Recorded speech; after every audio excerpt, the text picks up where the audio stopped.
And so you return.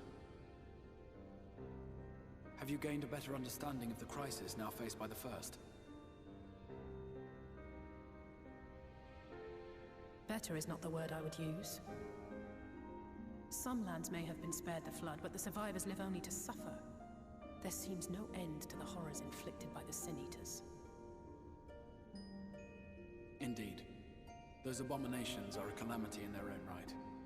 And I can well imagine how hopeless the task of eradicating them must seem to you. But after countless battles and untold sacrifice, we have identified a potential weakness. Sin Eaters are drawn to serve the strongest of their kind, a class of creature we call Light Wardens. And from what we have been able to ascertain, only a handful of these entities exist.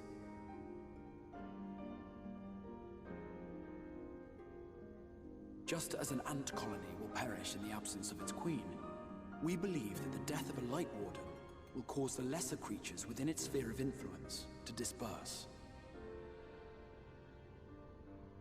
I have a feeling Yulmur might have something to say about any concerted action we take against these monsters. Vorthra's command over the Sin Eaters is integral to Yulmuran society. In seeming to guarantee his people's safety, it guarantees their obedience. He will not take kindly to us depriving him of such useful allies. Agreed. Thus we will need to occupy or otherwise divert his forces whilst we proceed with the business of eliminating the Wardens. Until we have done so, all other considerations must be set aside if we are to forestall the 8th Umbral Calamity.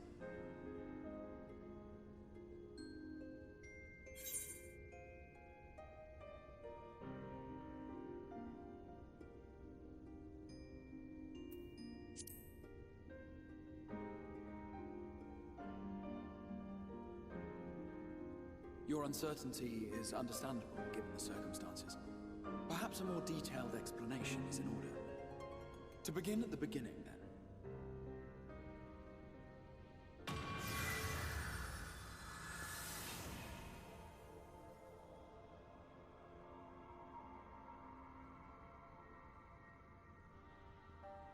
In the ancient past, a single star was divided into 14 worlds. This is the source, your home. These others are the 13 shards, in whose number we find the first. Though physically separate, they retain a connection to each other, and with the source especially. Now, let us assume that a given element in one of the shards attains abnormal ascendancy. Just as water will flow from the highest point to the lowest, the excess energy will begin trickling into the source.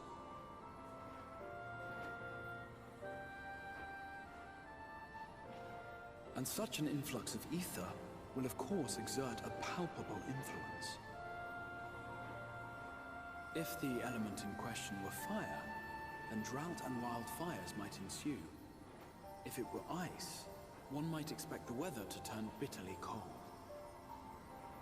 As ether continues to pour in, such phenomena will become more and more extreme, until eventually, a single, untimely event triggers a disaster which cracks the barrier dividing the two worlds.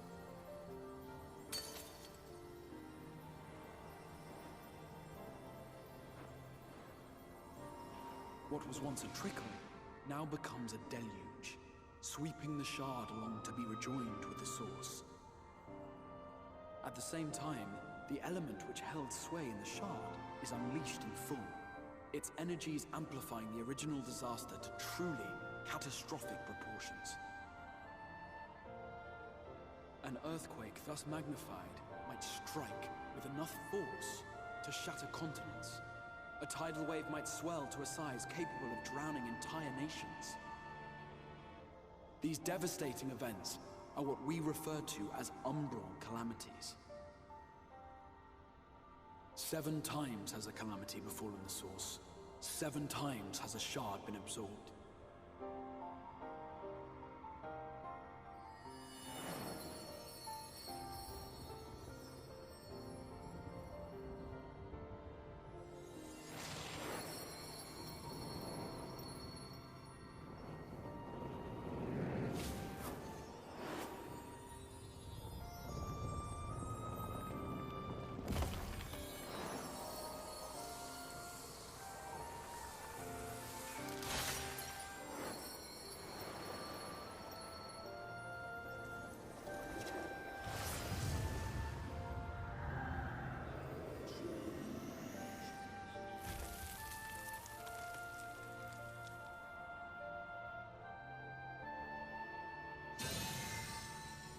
present, the light-drowned realm of the First stands perilously close to meeting the conditions for a rejoining.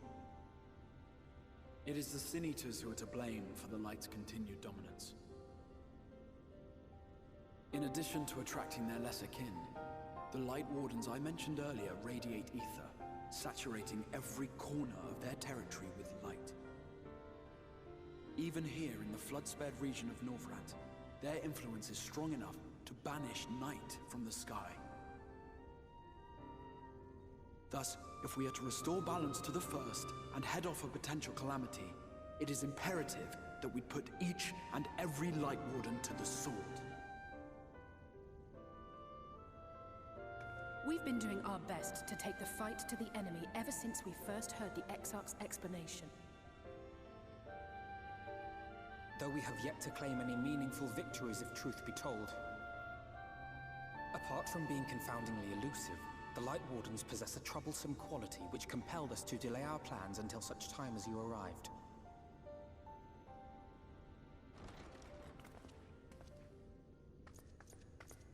Forgive the interruption, my lord, but Hallminster Switch is requesting reinforcements. They say the Sin Eaters are attacking in force, and the village could soon be overrun.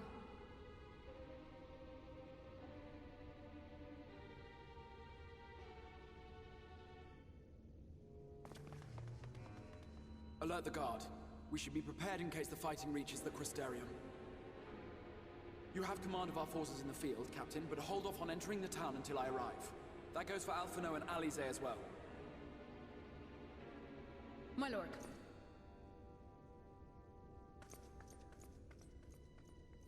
Pray, lend us your strength.